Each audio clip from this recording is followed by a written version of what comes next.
Adam, Idri, Nuh, Saleh, Ibrahim, Lut, Ismail, Ishak, Yakub, Yusuf, Ayub, Syuaib, Musa, Harun, Zulkifli, Daud, Sulaiman, Ilyas. Assalamualaikum warahmatullahi wabarakatuh.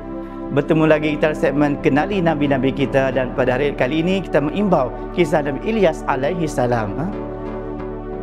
Baik, Nabi Ilyas. Siapa tahu Nabi Ilyas ni? Nabi Ilyas ni dia telah dilantik Allah SWT untuk mengajak umatnya untuk beriman kepada Allah Subhanahu Wa Taala. Siapa umat-umatnya? Kaum Bani Israel. Mereka terlalu ingkar dengan perintah Allah SWT dan mereka tak mahu mengikut apa yang disampaikan Nabi Ilyas alaihissalam. Bani Israel ni mereka masih lagi menyembah berhala yang dipanggil Ba'al.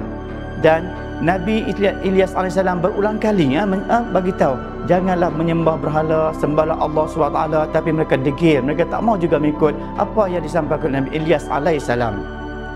Akhirnya mereka mencari Nabi Ilyas. Di mana Ilyas? Dan bila bertemu Ilyas, mereka berkata, tak apa, kami tak jumpa pun tak apa, tapi kami akan membunuh Nabi Ilyas alaihissalam sebab mengganggu kami.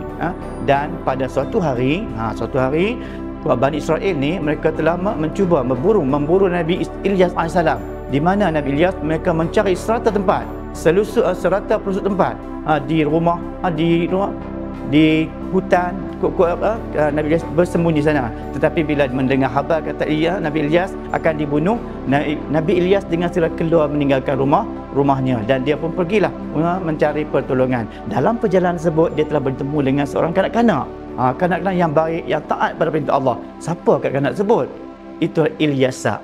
Namanya Ilyasa. Ilyasa menjadi pengikut Nabi Ilyas alaihissalam. Dialah yang membantu Nabi Ilyas untuk mengajak kaumnya untuk beriman kepada Allah Subhanahu Wa Taala. Apa terjadi lepas tu? Maka kaum Bani Israel sangat marah. Mereka kata, kami akan membunuh juga Ilyasa sebab membantu Nabi Ilyas dalam mengajak mereka beriman kepada Allah SWT.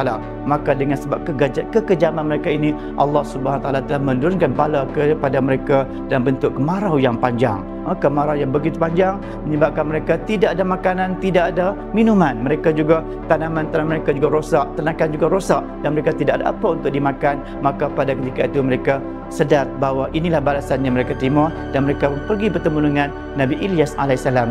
Wahai Ilyas, tolonglah kami, mintalah doa pada Allah supaya kami dikecualikan, dikurangkan dengan azab yang kami terima ni. Maka bila dengar kata, Nabi Ilyas pun rasa sonok. Mereka berjanji akan beriman dengan Allah Subhanahu Wa Taala. Sonoknya Nabi Ilyas alaihissalam. Maka dia pun berdoa kepada Allah SWT, ya Allah, turunkan hujan bagi kaum Bani Israel. Maka dengan izin Allah SWT, hujan pun turun dengan lebatnya.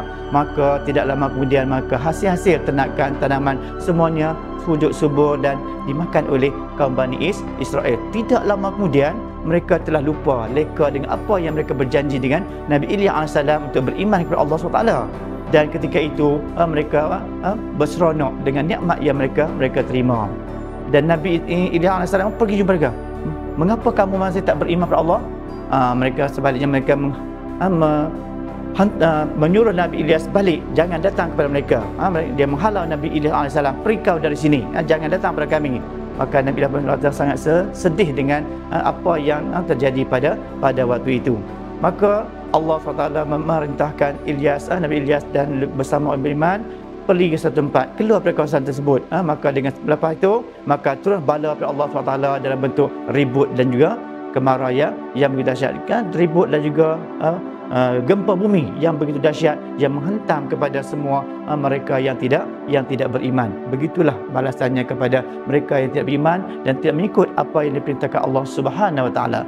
Dan itulah yang kita dapat pengajaran daripada kisah Nabi Ilyas alaihissalam, dengan sabarnya menyampaikan dakwah kepada kaumnya walaupun mereka tidak menerimanya, tapi ada kesabarannya yang ada pada Nabi Ilyas alaihissalam. Dan akhirnya apa yang berlaku, kaumnya telah dibalas dengan balasan yang sangat dahsyat, iaitu didatangkan ribut dan juga gempa bumi yang dahsyat. Akhirnya semuanya mati, tidak ada yang hidup pada ketika itu. Demikianlah tadi kisah berkaitan dengan Nabi Ilyas alaihissalam. Semoga mendapat iktibar sebenarnya pada kita semua. Sekian, jumpa lagi. Assalamualaikum warahmatullahi wabarakatuh.